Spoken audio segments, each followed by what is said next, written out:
राहुल जी को यहाँ हो रही हर घटनाक्रम का पल पल संज्ञान है। आप मुझे बताइए कि झारखंड में कभी भी कोई विरोध प्रदर्शन हुआ, उसमें क्या 8 बैरियर पार करके आप लोग अपने कैमरे को लेकर के पहुंच पाए थे? विधानसभा घेराव का मतलब छात्रों को ये नहीं पता कि आप विधानसभा के अंदर तक घुस सकते हैं। एक सीमा होती है लोकतांत्रिक तरीके से जहां तक आप विरोध प्रदर्शन कर सकते हैं। उस सीमा तक छात्रों को शांतिपूर्वक जाने दिया गया और बच्चों ने बहुत जिम्मेदारी से इस पूरे आंदोलन को शांतिपूर्वक चलाने का काम किया। इस बात को छात्र भी मान रहे हैं कि उसमें उपद्रवी तत्व शामिल थे। उन उपद्रवी तत्वों का राज्य सरकार सही से अनुसंधान करके उन पर कार्रवाई कराएगी। लेकिन आप अगर विधानसभा के परिसर में घुसने का प्रयास कर रहे थे, आप लोग, पूरा देश का मीडिया यहाँ जुटा रहा कि वो जंतर मंतर जैसे फुटेज प्राप्त कर ले जहां किसी एक महिला को थप्पड़ मार रहा है कोई मेल ऑफिसर। जेपीएससी आंदोलन को लेकर सियासत लगातार गर्माती जारी है। आज कांग्रेस भवन में कांग्रेस की तरफ से प्रेस वार्ता किया गया, जिसमें स्वास्थ्य मंत्री डॉक्टर इरफान अंसारी ने बीजेपी पर गंभीर आरोप लगाते हुए कहा कि 10 अगस्त को छात्र शांतिपूर्ण आंदोलन कर रहे थे, लेकिन बीजेपी के लोगों ने आंदोलन को हाईजैक करने का काम किया।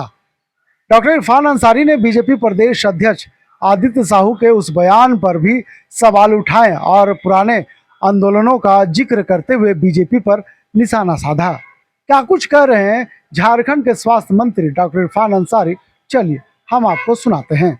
रघुवर दास जी को मैंने देखा है, भाजपा के मुख्यमंत्री थे वो।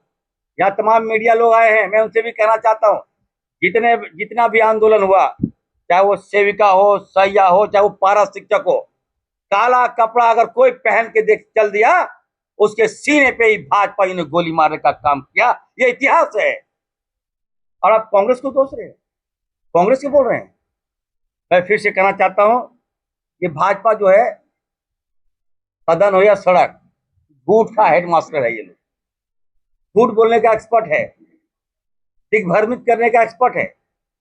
परसों जो विधानसभा घेराव था, स्थानीय बच्चे थे उसमें, लेकिन भाजपा ने एक सुनिश्चित तरीके से छत्तीसगढ़ के लोगों को बुलाया यहाँ, क्या आंदोलन को खराब करो। बंगाल से बुलाया हमारे, ताकि आंदोलन को भंग करो। बिहार से युवकों को बुलाया, ताकि जो पीसफुल जो आंदोलन है, युवाओं का जो आंदोलन है, उसको खराब करो। अभी हमारे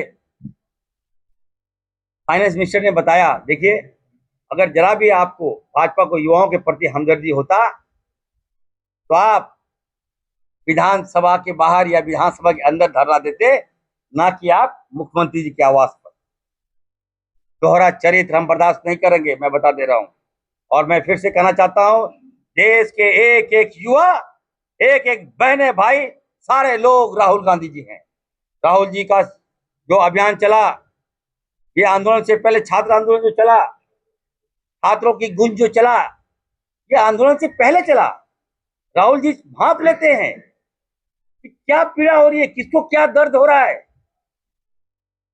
वो पहले से चले आ रहे थे। दूसरी बात मैं कहना चाहता हूं, NEET, being doctor, I am also MBBS doctor. NEET exam क्या होता है, ये शायद भाजपा को नहीं मालूम। लाखों लाख युवा प्रभावित होते हैं। जो धरना दिया, राहुल गांधी जी को मालूम था नीट पेपर जो भविष्य के साथ खिलवाड़ किया भाजपा ने, वो आगे आया, वो आवाज बने। इसका परिणाम है, आपने देखा होगा, युवाओं की जीत हुई। जैन जी जैसे बच्चे आगे आ रहे हैं, जिससे भाजपा बौखला गई। राहुल जी युवाओं को समर्थन दे रहे हैं। हम लोगों को भी निर्देश मिला है, हम लोग युवाओं के हित में काम कर रहे हैं। हम लोग वार्ता कर रहे हैं। वार्ता की एक सदस्य हमारी दीपिका पांडे जी भी हैं। ये लगातार दिन रात बात कर रही हैं। रात में भी हमसे बात की वो, इरफान जी कैसे रास्ता निकलेगा। कुछ युवा चाहते हैं कि हम लोग भी आपके साथ जुड़े। बात चल रहा है। 90%, 95% जो मांगे हैं, सरकार मानने को तैयार है। 5% है, वो जो रास्ता है वो विकल्प के तौर पर निकल जाएगा। हम चाहते हैं कि अब दीपिका पांडे जी, राहुल जी को यहाँ हो रही हर घटनाक्रम का पल पल संज्ञान है। आप मुझे बताइए कि झारखंड में कभी भी कोई विरोध प्रदर्शन हुआ, उसमें क्या 8 बैरियर पार करके आप लोग अपने कैमरे को लेकर के पहुंच पाए थे? विधानसभा घेराव का मतलब छात्रों को ये नहीं पता कि आप विधानसभा के अंदर तक घुस सकते हैं। एक सीमा होती है लोकतांत्रिक तरीके से जहां तक आप विरोध प्रदर्शन कर सकते हैं। उस सीमा तक छात्रों को शांतिपूर्वक जाने दिया गया और बच्चों ने बहुत जिम्मेदारी से इस पूरे आंदोलन को शांतिपूर्वक चलाने का काम किया। इस बात को छात्र भी मान रहे हैं कि उसमें उपद्रवी तत्व शामिल थे। उन उपद्रवी तत्वों का राज्य सरकार सही से अनुसंधान करके उन पर कार्रवाई कराएगी।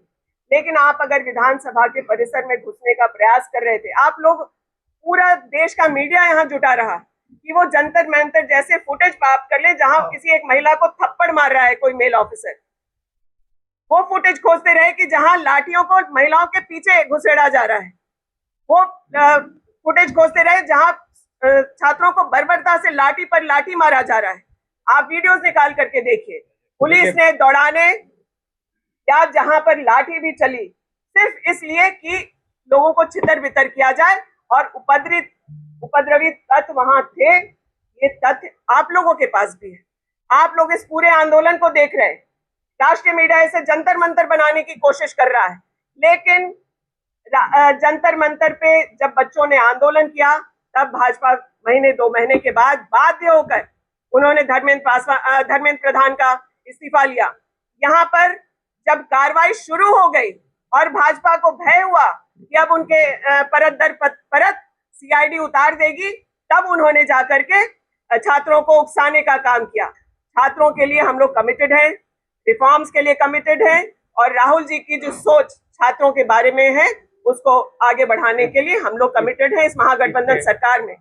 बल कहीं अगर हल्का प्रयोग हुआ तो वो उपद्रवियों के लिए था, और कहीं किसी को हल्की भी चोट आई होगी, किसी छात्र को दौड़ने के क्रम में, कुछ हमने भी वीडियो देखा कि दौड़ने के क्रम, वो खुद बच्चियां कह रही हैं कि हमें लाठी नहीं लगी, हम गिर गए क्योंकि भाग रहे थे। तो उन उपद्रवियों की वजह से कहीं किसी छात्र को कोई चोट आई होगी तो हम लोग उसके लिए माफी मांगते हैं, लेकिन हमारी मंशा किसी भी तरह से किसी छात्र को हताहत करने की नहीं रही है। गौरतलब है कि मंत्री डॉक्टर इरफान अंसारी ने आरोप लगाया कि छात्रों के आंदोलन को कुचलने के लिए बीजेपी ने बाहर से लोगों को बुलाया था।